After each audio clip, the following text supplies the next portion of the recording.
salário mínimo nos Estados Unidos dá para sobreviver? A ilusão do sonho americano.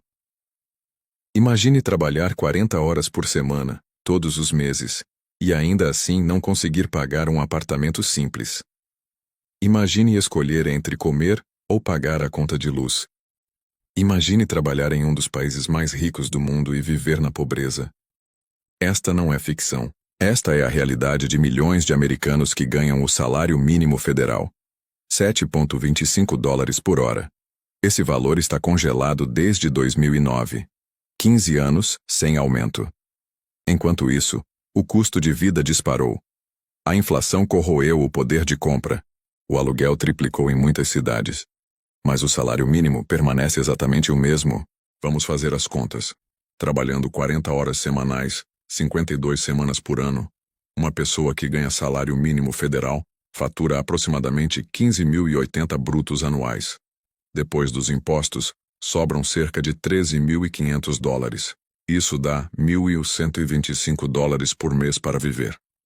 Em um país onde o aluguel médio de um apartamento de um quarto é $1.700. Sim, você leu certo. O salário mínimo mensal não cobre sequer o aluguel médio nacional. A National Low Income Housing Coalition publicou um estudo devastador. Não existe um único condado nos Estados Unidos onde uma pessoa ganhando o salário mínimo federal possa alugar um apartamento de 2 quartos trabalhando apenas 40 horas semanais. Nenhum. De 3.052 condados analisados, 0 possibilidades. Para conseguir pagar um apartamento modesto trabalhando 40 horas semanais, o salário por hora precisaria ser, em média, $25,82 nacionalmente. Mais de 3 vezes o valor atual do salário mínimo federal. Mas a situação fica ainda mais complexa quando olhamos o mapa americano. Os Estados Unidos não têm um salário mínimo unificado de fato. Enquanto o federal está em $7,25, diversos estados estabeleceram seus próprios pisos salariais. Califórnia paga $16 por hora. Washington State, $16,28. Mas estados como Geórgia, Wyoming e até mesmo alguns estados do Sul mantêm o federal de $7,25. Essa discrepância cria uma América dividida. Uma pessoa fazendo exatamente o mesmo trabalho, servindo café, limpando mesas, empacotando compras, ganha mais do que o dobro dependendo de qual lado da fronteira estadual está. E aqui está um detalhe que muitos brasileiros desconhecem. Nos Estados Unidos, não existe 13º salário. Não existe vale-transporte obrigatório. Não existe vale-alimentação garantido por lei. Não existe auxílio creche. As férias remuneradas não são obrigatórias. Licença maternidade remunerada? Apenas algumas empresas oferecem. Não é direito federal. Tudo aquilo que consideramos básico no Brasil, direitos trabalhistas mínimos, simplesmente não existe para milhões de trabalhadores americanos de baixa renda. É trabalhar, receber o salário e com aquilo se virar. Ponto. Vamos aprofundar nos números reais. O MIT desenvolveu uma calculadora chamada Living Wage Calculator, que estima quanto uma pessoa precisa ganhar para sobreviver dignamente em cada região dos USA. Os resultados são alarmantes.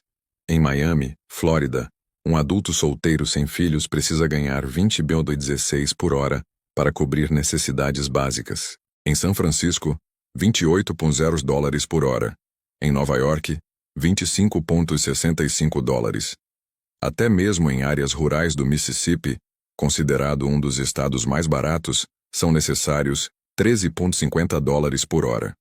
O salário mínimo federal de $7,25 não atinge o custo de vida digno em lugar nenhum. Mas talvez você esteja pensando, bem, salário mínimo é para adolescentes, para primeiro emprego, não para sustentar família. Esse é um dos maiores mitos sobre o salário mínimo americano. Dados do Economic Policy Institute revelam que a idade média do trabalhador que ganha salário mínimo é 35 anos. Não são adolescentes, são adultos. 88% tem mais de 20 anos. Mais da metade trabalha em período integral. E cerca de 25% tem filhos para criar. Estamos falando de pais e mães de família, tentando sobreviver com 7,25 dólares por hora em pleno 2024. O custo real da sobrevivência. Vamos destrinchar, item por item, quanto custa simplesmente existir nos Estados Unidos quando você ganha salário mínimo. Prepare-se, porque os números não mentem. E a matemática é brutal. Moradia. O maior vilão. A regra financeira tradicional diz que você não deveria gastar mais de 30% da sua renda com moradia. Para quem ganha 1.125 dólares por mês, isso significa no máximo 337,50 dólares para aluguel. Agora tente encontrar qualquer lugar para morar por esse valor em território americano. O aluguel médio nacional para um apartamento de um quarto é 1.700 dólares. Para um estúdio, kitchenette, 1.400 dólares.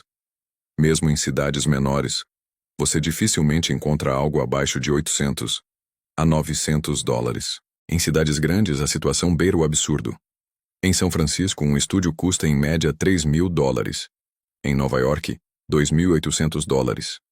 Em Boston, 2.500 V. Até em cidades médias como Austin, Texas, os aluguéis estão em 1.600 a 1.800 dólares. A consequência? Trabalhadores de salário mínimo gastam 60%, 70%, às vezes 80% da renda apenas com teto. E isso se conseguirem um lugar. Muitos são rejeitados porque não atendem ao requisito de renda mínima de 3 vezes o valor do aluguel que a maioria dos proprietários exige. A alternativa? Morar com 3, 4, 5 pessoas em um apartamento de 2 quartos. Dividir o quarto com estranhos. Viver em áreas perigosas onde o aluguel é mais baixo. Ou, no pior cenário, morar no carro ou nas ruas. Não é exagero. Um relatório da Universidade de Chicago estimou que 25% dos sem-teto nos Estados Unidos trabalham. Trabalham, mas não ganham o suficiente para ter um teto. Alimentação. Escolhas impossíveis. Após pagar moradia, vamos ser otimistas e dizer 900 dólares em uma cidade mais barata, sobram 225 dólares do salário mensal. Com isso, a pessoa precisa cobrir comida, transporte, saúde, higiene, roupas, telefone. O USDA, Departamento de Agricultura dos Estados Unidos, estima que um adulto precisa de 250 a 300 dólares por mês para uma alimentação básica. Já estourou o orçamento. E estamos falando do básico: arroz, feijão, frango, ovos, vegetais. Nada de restaurantes, nada de delivery, nada de guloseimas. A realidade? Muitos trabalhadores de salário mínimo pulam refeições. Compram ramen instantâneo em pacotes de 10 por 3 dólares. Vivem de fast food do menu de 1 dólar. Não por escolha, mas por necessidade matemática. Food banks, os bancos de alimentos que distribuem comida gratuitamente, reportam que 40% dos seus usuários são pessoas empregadas. Trabalham tempo integral e ainda precisam de caridade para comer. Transporte. A armadilha da mobilidade. Carro nos Estados Unidos não é luxo, é necessidade. A maioria das cidades americanas tem transporte público inexistente ou precário. Você precisa de carro para ir ao trabalho, ao mercado, ao médico. Um carro usado decente custa no mínimo 8.000 a 10.000 dólares. Mas quem ganha salário mínimo não tem 10.000 dólares guardados. Então recorrem a financiamentos com juros abusivos, 15%, 20%, até 25% ao ano, em concessionárias que exploram pessoas com crédito ruim. A prestação do carro, 200 a 300 dólares por mês. Seguro obrigatório, 150 a 200 dólares. Gasolina, 150 a 200 dólares. Manutenção, 50 a 100 dólares. Total, 550 a 800 dólares mensais apenas para ter mobilidade. Já ultrapassamos o salário inteiro e nem falamos de saúde ainda. Alguns tentam usar transporte público. Em cidades que têm, o passe mensal custa 70 a 120 dólares, mas adiciona 2-3 horas por dia no tempo de deslocamento, porque as rotas são lentas e ineficientes. Tempo que poderia ser usado para trabalhar mais horas ou estar com a família. Saúde. A roleta russa médica. Aqui entra o verdadeiro terror do salário mínimo americano. muitos empregos de baixa renda não oferecem plano de saúde. E comprar um plano individual no mercado? Prepare-se. 300 a 500 dólares por mês para uma cobertura básica com franquia alta. Franquia significa: você paga o plano mensal. E ainda precisa pagar do próprio bolso os primeiros 5.000 a 8.000 dólares em despesas médicas antes do seguro começar a cobrir algo. A escolha que milhões fazem? Não ter seguro. Viver na esperança de não ficar doente. Não ir ao médico. Ignorar dores, sintomas, problemas de saúde até que vire emergência. Uma ida à emergência sem seguro pode custar 3.000 dólares apenas pela consulta. Um braço quebrado, 10.000 a 15.000 dólares. Uma apendicite, 30.000 a 50.000 dólares. Valores que significam falência instantânea para quem ganha salário mínimo. As contas que nunca fecham ainda faltam. Conta de luz, 80 a 150 dólares. Água, 40 a 70 dólares. Internet, 50 a 80 dólares. Necessário para procurar emprego e oportunidades. Telefone, 40 a 60 dólares. Produtos de higiene, 30 a 50 dólares. Roupas lavanderia. Alguma emergência? Pneu furou? Dente doendo? Remédio necessário? Simplesmente não há margem. Zero. Cada imprevisto é uma catástrofe financeira. E poupança, férias, lazer, presente de aniversário para o filho? Completamente fora de questão. A dura realidade. Com salário mínimo federal nos Estados Unidos você não sobrevive. Você subsiste. Existe em modo de sobrevivência permanente, um salário de distância da rua, uma emergência de distância do colapso total. A geografia da desigualdade. Os Estados Unidos não são um país uniforme quando se fala de salário mínimo. É uma colcha de retalhos de leis estaduais, municipais e federais que criam realidades completamente diferentes para pessoas fazendo exatamente o mesmo trabalho. Vamos explorar essa geografia da desigualdade. O mapa da vergonha. 20 estados ainda mantêm o salário mínimo federal de 7,25 dólares por hora. Alabama, Geórgia, Idaho, Indiana, Iowa, Kansas, Kentucky, Louisiana, Mississippi, Carolina do Norte, Carolina do Sul, Dakota do Norte, New Hampshire, Oklahoma, Pensilvânia, Tennessee, Texas, Utah, Wisconsin e Wyoming. No outro extremo temos Washington, D.C. com 17 dólares por hora, Califórnia com 16 dólares, Washington State com 16,28 dólares e vários outros estados acima de 14 a 15 dólares. Isso significa que um caixa de supermercado em Seattle ganha 16,28 dólares por hora, 33.862 dólares anuais, enquanto um caixa idêntico em Alabama ganha 7,25 dólares, 15.080 dólares anuais. Mesma função, mesma empresa muitas vezes, mas um ganha 124% a mais, apenas por causa da geografia. Cidades que tentam corrigir o problema. Algumas cidades cansadas de esperar ação federal ou estadual, estabeleceram seus próprios salários mínimos locais, ainda mais altos. Seattle, 19,97 dólares para empresas grandes. São Francisco, 18,07 dólares, cidade de Nova York, 16,0 dólares, Denver, 18,29 dólares, Tucson, 14,70 dólares. Essas cidades reconheceram o óbvio. O custo de vida aumentou exponencialmente, e 7,25 dólares é uma piada cruel. Mas mesmo esses valores mais altos mal conseguem acompanhar os custos de moradia nessas regiões. A armadilha do Sul e do Meio-Oeste. Estados do Sul e Meio-Oeste, tradicionalmente conservadores, resistem ferozmente a aumentar o salário mínimo. O argumento é sempre o mesmo. Vai prejudicar pequenos negócios. Vai causar demissões. Vai aumentar preços. Mas estudos econômicos repetidamente mostraram que aumentos moderados no salário mínimo têm impacto mínimo ou nulo no emprego. O que realmente acontece? Trabalhadores têm mais dinheiro para gastar, estimulando a economia local. Ainda assim, legisladores nesses estados bloqueiam qualquer tentativa de aumento. Alguns até aprovaram leis proibindo cidades de estabelecerem seus próprios salários mínimos mais altos. Uma medida que só pode ser descrita como crueldade institucionalizada. A consequência? Trabalhadores pobres subsidiando empresas ricas. Sim, porque quando alguém trabalha tempo integral e ainda precisa de assistência governamental, food stamps, Medicaid, moradia subsidiada, o contribuinte está pagando a diferença que a empresa se recusa a pagar.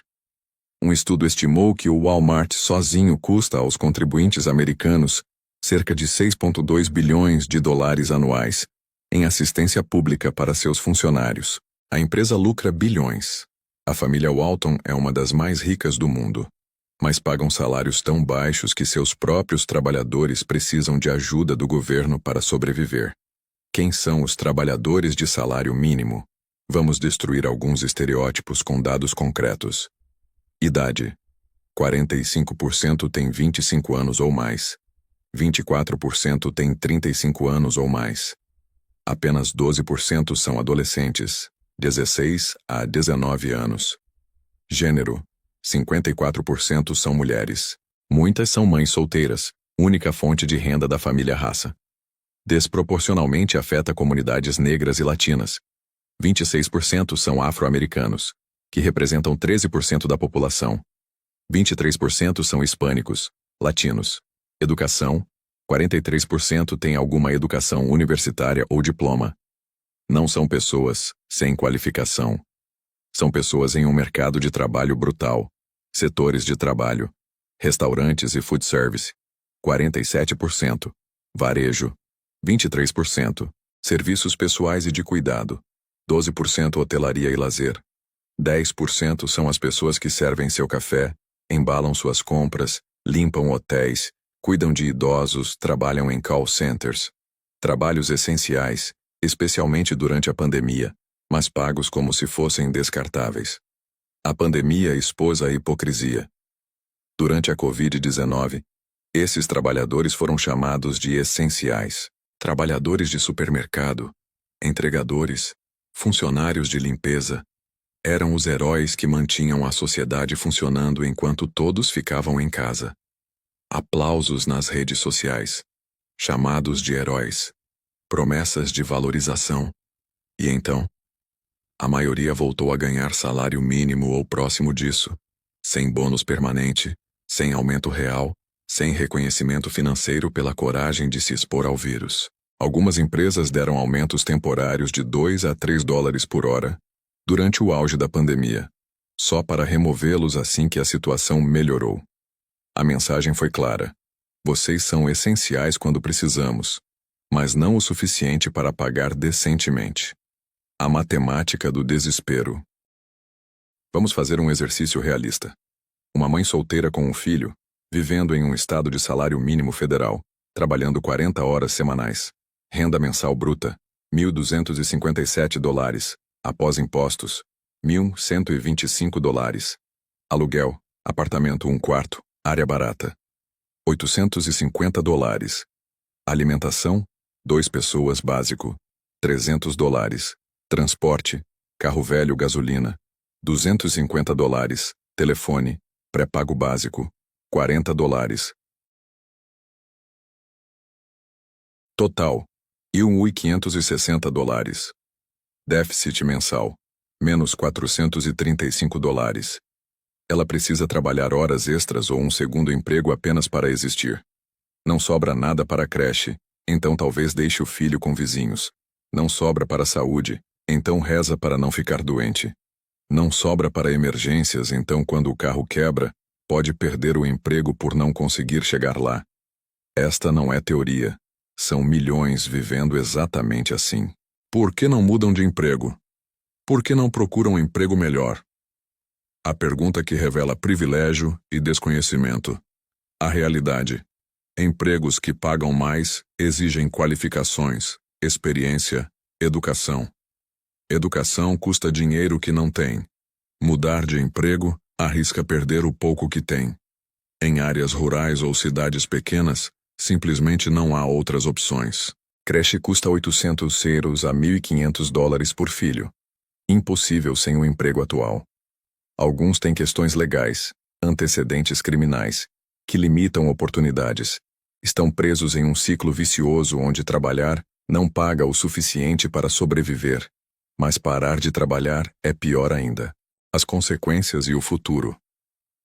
A epidemia do salário mínimo inadequado não cria apenas dificuldades financeiras individuais. Ela corrói a estrutura social americana, perpetua a pobreza geracional e contradiz completamente a narrativa do sonho americano.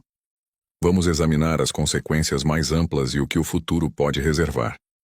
A cadeia de consequências sociais. Quando milhões trabalham tempo integral e permanecem pobres, toda a sociedade paga o preço.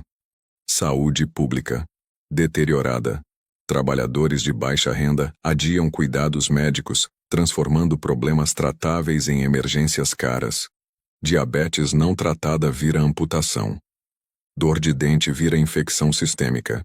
A emergência médica que evitaram por meses acaba custando 10 vezes mais ao sistema. Educação comprometida. Crianças de famílias de baixa renda têm desempenho escolar inferior não por falta de capacidade, mas porque vivem em estresse constante. Mudam de escola frequentemente por despejo. Chegam com fome. Não têm ambiente tranquilo para estudar. Perpetua-se o ciclo de pobreza. Criminalidade aumentada. Pesquisas consistentemente mostram correlação entre pobreza e criminalidade. Não porque pobres são criminosos, mas porque desespero econômico leva pessoas a escolhas desesperadas. Regiões com mais working poor têm mais criminalidade patrimonial. Dependência de assistência governamental. O maior beneficiário de programas sociais nos S.N.K. não são desempregados. São trabalhadores de baixa renda. SNAP, Food Stamps, Medicaid, Section 8, moradia subsidiada. 70% dos beneficiários têm emprego. O governo subsidia empresas que se recusam a pagar salários dignos. Declínio da mobilidade social. O sonho americano dizia: trabalhe duro e prosperará. Dados atuais mostram que os EUAR têm menos mobilidade social que países europeus. Uma criança nascida pobre tem maior probabilidade de morrer pobre nos IBR do que na Dinamarca, França ou Canadá. Comparações internacionais reveladoras. O salário mínimo federal de 7,25 representa aproximadamente 27% do salário mediano americano. Nos países desenvolvidos, salários mínimos tipicamente representam 50 a 60% do salário mediano. Ajustado pelo custo de vida, o salário mínimo americano é um dos mais baixos entre nações ricas. Austrália, $14,77 por hora, ajustado. França, $12,85 por hora. Alemanha, $13,20 por hora. Reino Unido, $13 por hora. Canadá, $10 a $13 por hora dependendo da província. E esses países têm saúde pública universal, educação universitária gratuita ou muito barata, licenças maternidade generosas, férias obrigatórias de 4 a 6 semanas. Nos EUAISA. Nada disso. O argumento empresarial desmascarado. Aumentar o salário mínimo quebrará pequenos negócios. O argumento repetido ad nauseam. Os dados contam história diferente. Quando Seattle aumentou gradualmente seu salário mínimo para $15, estudos mostraram impacto mínimo no emprego. Restaurantes não fecharam em massa. Pequenos negócios se adaptaram. A economia local até se fortaleceu porque trabalhadores tinham mais para gastar.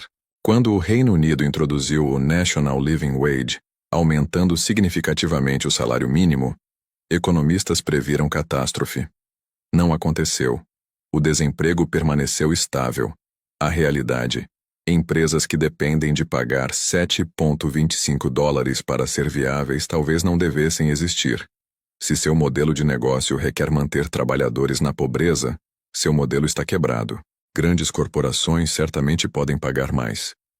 Quando a Amazon aumentou voluntariamente seu salário mínimo interno para $15, não quebrou. Continuou lucrando bilhões. Na verdade, melhorou retenção de funcionários e produtividade, economizando nos custos de rotatividade. O debate político travado democratas geralmente defendem aumentar o salário mínimo federal para $15. Republicanos bloqueiam sistematicamente. O último aumento foi em 2009, durante o governo Obama. Biden propôs $15 federal em sua campanha. Não conseguiu aprovar. Não por falta de justificativa econômica, mas por obstrução política no Senado. Estados azuis, democratas, aumentam por conta própria. Estados vermelhos, republicanos, mantêm $7,25 e bloqueiam cidades de fazer diferente. A geografia política determina quanto você pode ganhar pelo mesmo trabalho. Enquanto isso, o salário mínimo continua sendo o valor de 2009, com custo de vida de 2024. A inflação sozinha corrói 30% do poder de compra desde então. Movimentos e resistência. O movimento Fight for $15 começou com greves de trabalhadores de fast food em 2012. Exigiam salário mínimo de 15 e direito à sindicalização. Foram ridicularizados. Flipping burgers não vale $15, mas ganharam tração. Cidades começaram a adotar $15. Estados seguiram. Empresas grandes cederam. O debate mudou. Trabalhadores de Amazon, Starbucks, Apple Stores começaram a se sindicalizar. Algo impensável há 10 anos.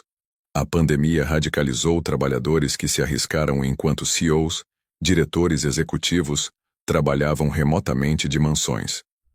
The Great Resignation de 2021-2022 foi trabalhadores dizendo: chega. Milhões deixaram empregos mal pagos. Empresas desesperadas aumentaram salários para atrair trabalhadores. O mercado falou: $7,25 é inaceitável. O futuro: 3 cenários. Cenário 1. Estagnação continuada. O mais provável, infelizmente. Congresso gridlocked continua bloqueando aumentos federais. Estados vermelhos mantêm $7,25. Estados azuis aumentam por conta própria. A divisão geográfica se aprofunda. Cenário 2. Aumento gradual. Federal.